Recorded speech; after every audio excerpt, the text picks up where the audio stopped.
estudios virtuales al ex rector de la Facultad de Arquitectura y ex director nacional de Vivienda durante el último periodo de gobierno del Frente Amplio. Salvador Esqueloto, buenos días, gracias por recibirnos. ¿Cómo estás? Nuevamente, un gusto poder estar contigo. Cuando quieras, hablamos de los temas que nos interesen, porque podrían ser de temas culturales o más de actualidad, vinculado a políticas públicas. Creo que hoy tú estabas interesado en ver algo vinculado a las políticas de vivienda. Así que, exacto. Me gustaría, para refrescar un poco la memoria de los oyentes argentinos y uruguayos, ¿cuáles han sido así los hitos importantes en el tema vivienda en esos 15 años del gobierno de Frente Amplio? Y que me vayas contando qué estás viendo ahora, ¿no? ¿Qué es lo que está pasando ahora con todo eso?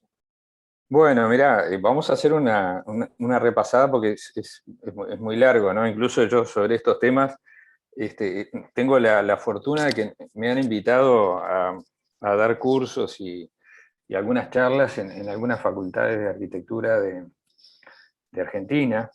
Primero presencialmente, bueno, y últimamente entre el año pasado y por plataformas. Pero bueno, esto se puede hacer en 1 hora, en 4 horas o en varios días, pero rápidamente yo te diría que para situar a los, digamos, que siguen tu programa y que puedan estar más o menos imbuidos de la realidad social del Uruguay y de la región, tenemos que partir de la base, primero que la sociedad uruguaya es una sociedad que tiene una composición demográfica del tipo de lo que se llama una transición demográfica, segunda transición muy avanzada, es decir, con una población promedialmente muy envejecida, con hogares cuyo tamaño, es decir, la cantidad de integrantes promedio, viene descendiendo de una manera permanente y consistente desde que se están midiendo, o sea, las mediciones son el censo de 1908, pero ya en el censo del 63, que fue el primer censo moderno, se registró esto y el arquitecto Juan Pablo Terra, que fue uno de los grandes constructores de la política de vivienda, empezó a advertir esa tendencia, ¿no? De todas maneras, esto continuó y continúa. Hoy tenemos menos de 3 integrantes por hogar promedio y va a seguir bajando. Y en una sociedad que no crece en términos de tamaño, se da una peculiaridad que hay una mayor demanda de unidades de vivienda por subdivisión de los hogares o por creación de nuevos hogares. Mientras que también hay un déficit histórico, es decir, cuando hablamos de déficit estamos hablando de un criterio, digamos, de acuerdo a un estándar, a un óptimo. Bueno, creo que el tema del déficit, que es una palabra que se usa mucho, hay que situarlo en un criterio de acuerdo a un estándar, a un óptimo. Y ese óptimo tiene que ver con la idea que a cada hogar le corresponda una vivienda adecuada, además. Por lo cual, desde que se ha medido en el Uruguay esto, se ha registrado un déficit de 2 características. Por un lado, un déficit cuantitativo, es decir, cuántas viviendas faltarían para que a cada hogar le sea ajustada la disponibilidad de una vivienda, descontando todos los que son segundas residencias, viviendas de temporada, ¿no? Todo lo que no está, digamos, dentro de la vivienda permanente. Y por otro lado, que no se habla mucho de esto, y que es una preocupación de las personas que trabajan y que trabajamos en los temas de políticas públicas, es lo que se llama el déficit cualitativo. ¿Qué quiere decir esto? Es que familias, hogares que ya tienen una vivienda, pero que esta vivienda tiene algún tipo de deficiencia cualitativa que hace que no sea adecuada, por razones constructivas, por problemas en las instalaciones, por deterioro.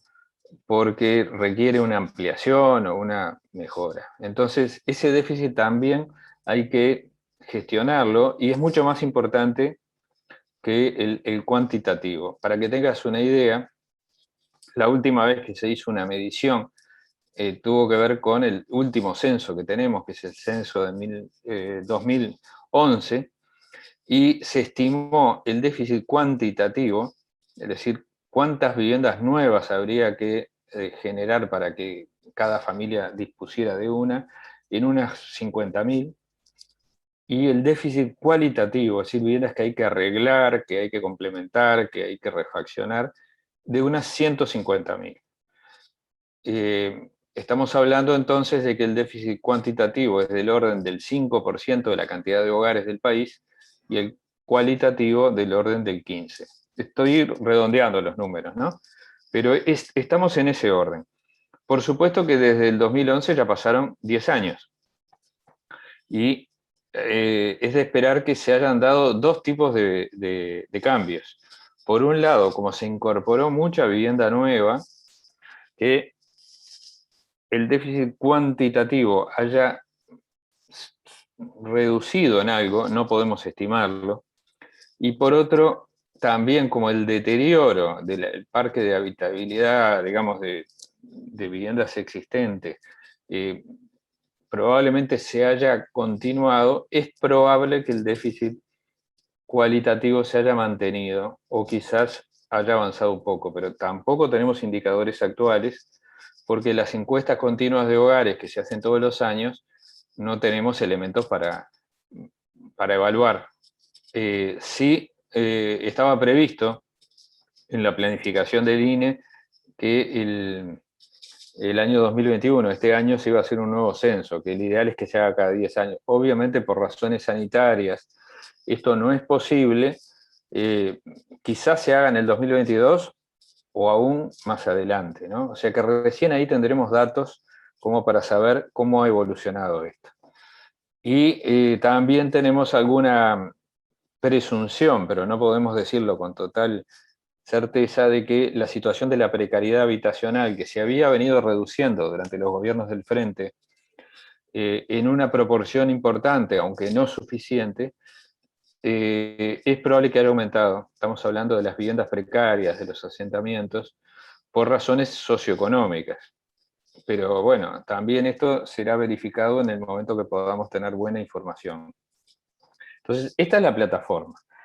Y creo que es bueno decir que el periodo de gobierno del Frente Amplio de 15 años implicó una reestructuración profunda de las políticas de vivienda, que llevó un tiempo importante en el primer periodo de gobierno. Estoy hablando entre 2005 y 2008, llevó casi 3 años esa reestructuración, que fue muy importante y que yo diría que rediseñó y reformateó lo que se llama el sistema público de vivienda, es decir, el conjunto de instituciones públicas que tienen que funcionar coordinadamente para trabajar en lo que tiene que ver con las políticas de vivienda y en sentido más general de hábitat, es decir, no solamente la vivienda en sí misma, sino el contexto general en que lo habitacional hay que entender, digamos que es no solamente la unidad en sí misma, sino en relación al barrio, en relación a la comunidad, en relación a los servicios, a las infraestructuras, etc. Bueno, esos 3 años, ese fue el periodo en el cual fue ministro Mariano Arana, se hizo una profunda reestructura del Banco Hipotecario del Uruguay, que había sido prácticamente fundido, o sea, había dejado de prestar a partir de la crisis del 2002, o sea, se descapitalizó totalmente por una conjunción de factores, de una mala gestión, de algunos episodios de corrupción notorios y también de la crisis financiera, y el banco hipotecario como que se desdobló. Por un lado se capitalizó por parte del Estado y se especializó en el préstamo de vivienda nueva y compra de vivienda usada, y todo lo que era la vieja digamos, cartera social del banco hipotecario, pasó a una institución nueva que se crea en la reforma del banco hipotecario, que se llama la Agencia Nacional de Vivienda. Es una institución nueva que ahora ya cumplió 10 años. No, perdón, 15. Estoy hablando del 2007, bueno, 2017, son 15 años casi, que se formó con alguna estructura que viene del banco hipotecario, pero que también desarrolla una acción nueva como brazo ejecutor de las políticas de vivienda por cuenta y orden del Ministerio de Vivienda. Ahora, Ministerio de Vivienda y Ordenamiento Territorial.